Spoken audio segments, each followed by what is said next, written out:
Tamong partner organizations regarding our deep concern over the self-serving budget that threatens our shared future. Tinatawagan ko po si Father Bong Sarapia ng Vincentians. 3 pages po ito.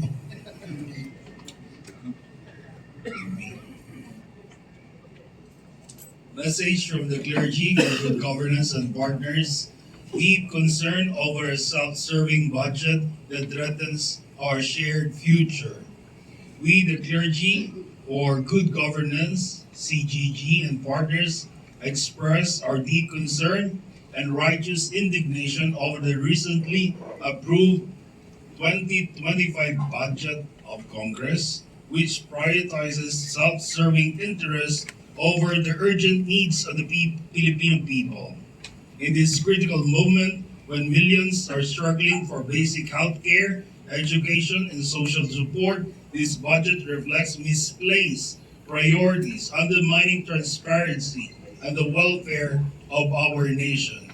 Allocating 26 billion for the AKA program, Ayuda sa Kapos ng Kita, 21 billion for the House of Representatives, 5 billion to the Senate, while slashing vital funding for education and social services is a blatant misuse of public resources.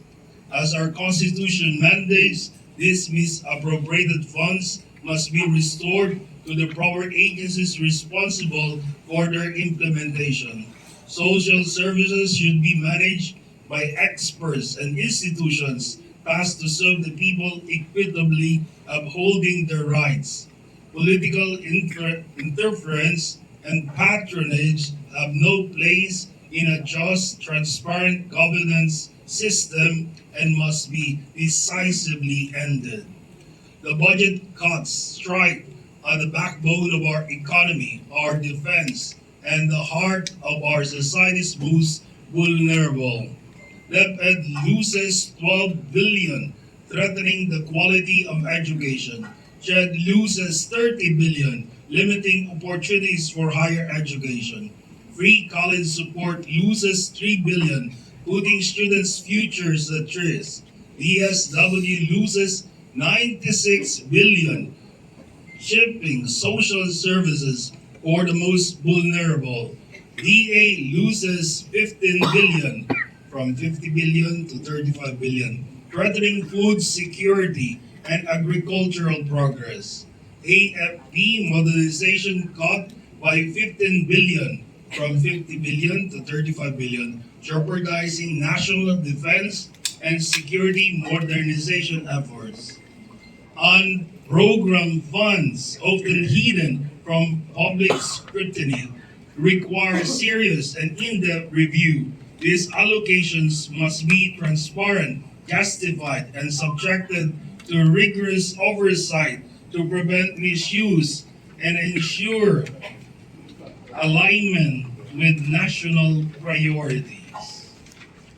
When budget decisions undermine the pillars of our society, education, healthcare, agriculture, defense, and support for the most vulnerable, we are called to respond with clarity, compassion, and steadfast conviction. Our indignation is rooted in a deep love for our nation and the unwavering belief that the future of every Filipino depends on principled and responsible governance.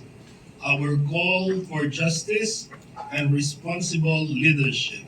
We respectfully urge our leaders to restore social services to the agencies mandated to serve our people, ensuring funds are used equitably and free from political interference.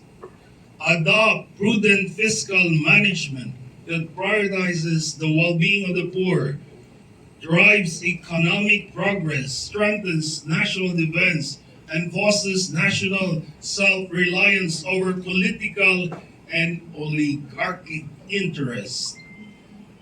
Commit to transparency and accountability in budget allocation and expenditures, ensuring public resources are dedicated to serving the common good.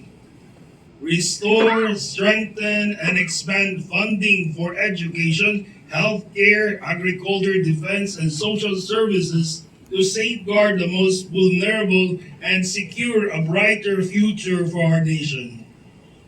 An earnest invitation to hope. We call on all who believe in the power of compassion and justice. Stand with us. Join us in demanding accountability and championing policies that genuinely serve the people, the very taxpayers who sustain our government. This is a moment of hope, a hope that calls us to unite and speak the truth with love and work together for every Filipino's dignity. Our collective voices can transform a nation by demanding meaningful change, transparency, and a government that truly represents its people. When we stand together, when we refuse to accept the status quo, we create a powerful momentum for justice. This is not just a call, it is a promise of what we can achieve when we unite with purpose, compassion, and unwavering commitment to the well-being of every Filipino. Our strength is in our solidarity.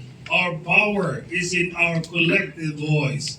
Our hope is in our shared vision of a nation where accountability, dignity, and justice are not just words, but lived realities for all. This is our path forward. This is our hope for a brighter, more just Philippines. From Philippians 2:4, that each of you look not only to his own interests, but also to the interests of others. This season of miracles, we unite with one wish. We seek a gift of lasting change, a budget that echoes every citizen's voice, honors every community's needs, and builds every Filipino's dream.